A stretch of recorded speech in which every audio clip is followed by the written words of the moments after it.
अस्सलाम वालेकुम जी सारे दोस्तों का की हाल है। नूरे अरकम स्कूल अज मैं सड़क तो लगद्या होया अपने पिंड नूं जांदिया होया एक स्कूल वेख्या जिहड़ा रोज़ ही मैं वेंदा सी और वेखण दे नाल मेरा दिल कीता स्कूल दा मैं विजिट करां। और ये तुसी इंज ही समझो वणी की तरल आउंदियां सार बाहर चकबट्टी रोड ते चढ़दिया सा और सामना चिट्टा ते नीले रंग दा स्कूल है जिंदा नाम नूरे अरकम स्कूल है। ते ये साडे इस रोड दे उत्ते ही है। तो ये ਜਿਹੜੇ ਬੱਚੇ ਦੇ ਪੜ੍ਹਦੇ ਨੇ ਜਿਨ੍ਹਾਂ ਦੇ ਵਾਲਿदैन ਇਹਨਾਂ ਇਸ ਸਕੂਲ ਵਿੱਚ ਪਾਏ ਉਹ ਜ਼ਰੂਰ ਦੱਸਿਆ। ਉਸ ਤੋਂ ਬਾਅਦ ਸਾਡੀ ਮੁਲਾਕਾਤ ਹੋਈ ਅਤੀਕਾ ਉਮੈਰ ਸਿੰਧੂ ਸਾਹਿਬ ਜਿਹੜੇ ਸਾਡੇ ਪ੍ਰਿੰਸੀਪਲ ਨੇ ਮਾਸ਼ਾਅੱਲਾ ਨੂਰੇ ਅਰਕਮ ਸਕੂਲ ਦੇ ਬਹੁਤ ਹੀ ਅੱਛੇ। ਉਹਨਾਂ ਨਾਲ ਸਾਡੀ ਗੱਲਬਾਤ ਹੋਈ ਔਰ ਬੱਚੇ ਮਾਸ਼ਾਅੱਲਾ ਵੇਖੋ ਪੜ੍ਹ ਰਹੇ ਸਕੂਲ ਦੇ ਵਿੱਚ ਨੂਰੇ ਅਰਕਮ ਸਕੂਲ। ਇਹਦੀ ਮੈਨੂੰ ਇੱਕ ਸਭ ਤੋਂ ਅੱਛੀ ਜੋ ਗੱਲ ਲੱਗੀ ਹੈ ਨਾ, ਸਭ ਤੋਂ ਉੱਤੇ ਉਹਨਾਂ ਲਿਖਿਆ ਲਾ ਇਲਾਹਾ ਇल्लल्लाह ਮੁਹੰਮਦ रसूलुल्लाह पाकिस्तान का मतलब क्या। सब तो उच्ची जगह ते माशाअल्लाह उन्हें वो लिखा है।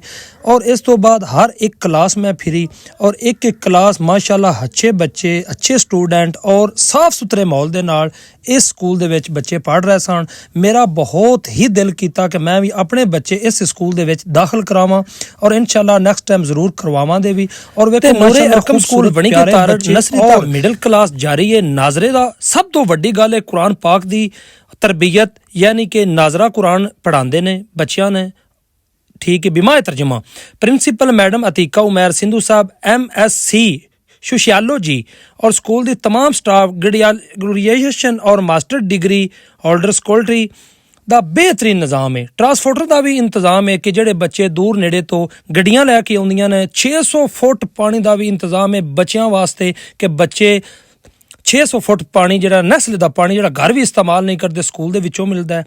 ਔਰ ਬੱਚਿਆਂ ਦਾ ਰੋਜ਼ ਯਾਨੀ ਕਿ ਹਫਤੇ ਬਾਅਦ ਟੈਸਟ ਵੀ ਹੁੰਦੇ ਨੇ, ਮਹੀਨੇ ਬਾਅਦ ਵੀ ਹੁੰਦੇ ਨੇ ਔਰ ਮੈਡਮ ਸਾਹਿਬਾ ਮਾਸ਼ਾਅੱਲਾ ਖੁਦ ਲੈਂਦੀਆਂ ਨੇ। ਤੇ ਜਿਨ੍ਹਾਂ ਨੂੰ ਸਾਡੀ ਵੀਡੀਓ ਅੱਛੀ ਲੱਗੀ ਹੋਵੇ ਉਹ ਜ਼ਰੂਰ ਲਾਈਕ शेयर और फॉलो कर दिया जे। और वेखो तुहानूं मैं बाद च भी विखा देना माशाअल्लाह गड्डियां खलोतियां ने, ढेर सारियां खलोतियां ने जड़ियां बच्चियां लैके भी आउंदियां ने।